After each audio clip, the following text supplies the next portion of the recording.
Hello viewers, let's download TikTok Studio directly from TikTok app without external search. So just come first and open TikTok app and come down and click on your profile. Now click on TikTok Studio. It directly displayed on your screen and now click download.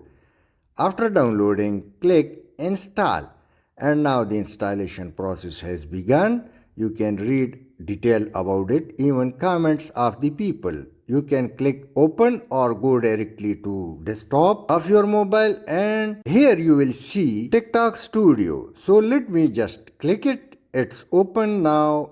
Continue as your name. You can flip up the videos one by one within TikTok Studio and below click on manage so you will see your own videos and other informations about your uploaded videos. Click on monetize button to see about your earning and click create. You can upload any video if you like. And next is analytics. You can read about your analytics by clicking home. You can come back to home. Now let me click analytics once again and you can see 28 days, 60 days and full detail about your TikTok account, either monetize or a new account. Thanks for watching.